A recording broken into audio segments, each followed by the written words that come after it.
Hello and welcome everyone to week 3 of your online lessons. My name is Teacher Art and I'm your online math teacher. The topic today is angles. What are angles? Angles are formed when two lines, called rays, meet at the same point. This point is called a vertex. The two rays are the sides of the angle, and the angle is showed as a curved line between the sides.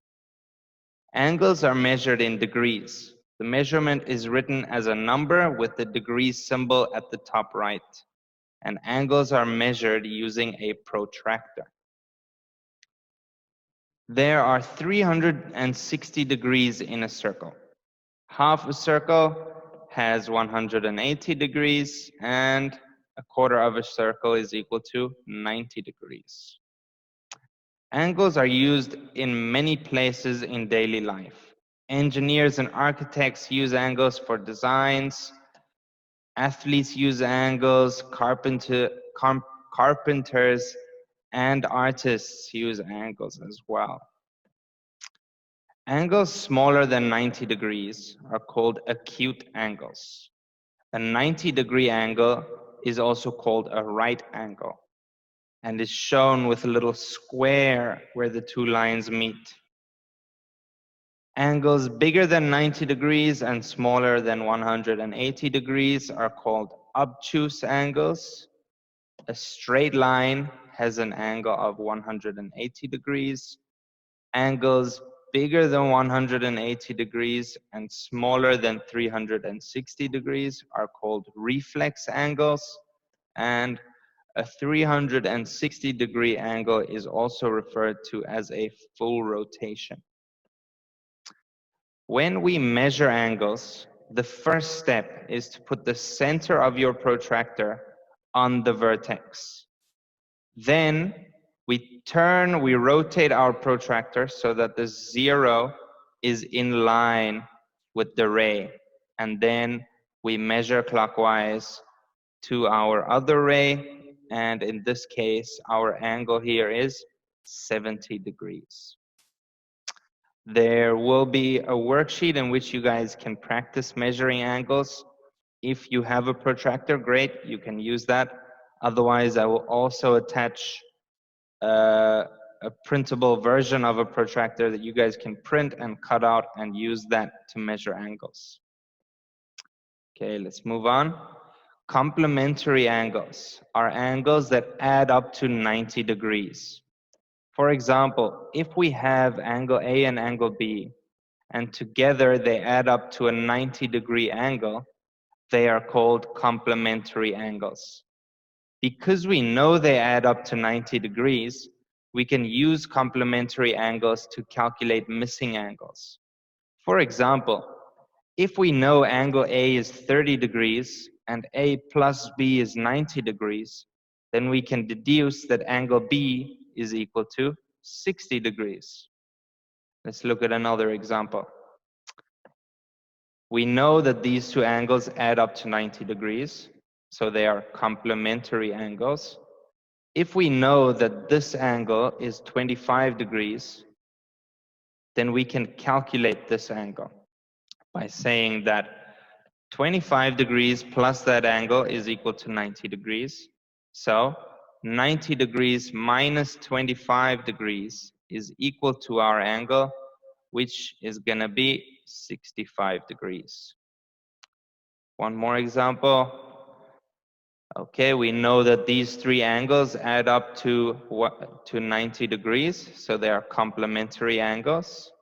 If we know that this angle is 15 degrees and this angle is 30 degrees, then we can use the complementary angles to calculate the missing one. So we know that 15 degrees plus 30 degrees plus that angle is equal to 90 degrees. So we can say 90 minus 15 minus 30 is equal to that angle, which is going to be 45 degrees.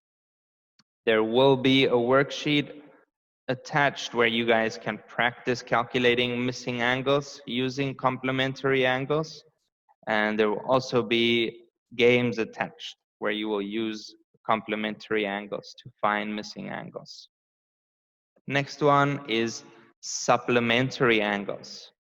Kind of similar to complementary angles, but supplementary angles add up to 180 degrees. So for example, if we have angle A and angle B, and together they make up 180 degrees, which is a straight line, they are called supplementary angles. Because we know they add up to 180 degrees, we can use supplementary angles to find missing angles. For example, if we know angle A is 130 degrees and A plus B is 180 degrees, we can deduce that angle B is equal to 50 degrees.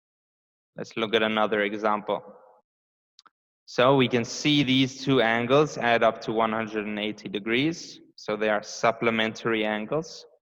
If we know that this angle is 120 degrees, then we can calculate this angle. We know that 120 degrees plus that angle is equal to 180 degrees.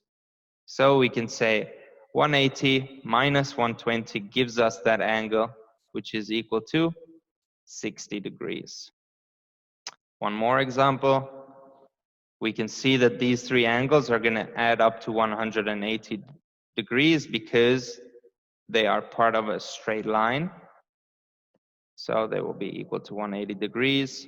If this angle is 70 degrees and this angle is 60 degrees, then what is this angle? We know that 70 plus 60 plus that angle equals 180. So we can say 180 minus 70 minus 60 is equal to that angle, which is going to be 50 degrees. And our last part of angles is intersecting lines. When two lines cross or intersect one another, the angles opposite each other are equal. So these two will be equal and those two will be equal. So if this one is 60 degrees, the angle opposite will also be 60 degrees. And if this one is 120 degrees, then this one will also be 120 degrees. Okay, I'm gonna attach also a worksheet for supplementary angles that you guys can practice finding missing angles. And there will also be something on intersecting lines. And there will also be a bunch of different games that you guys can play to practice understanding and using angles. Okay, I hope this lesson has helped you guys. And I hope you have a great week. I'll see you guys again next week for lesson number 4. Bye-bye.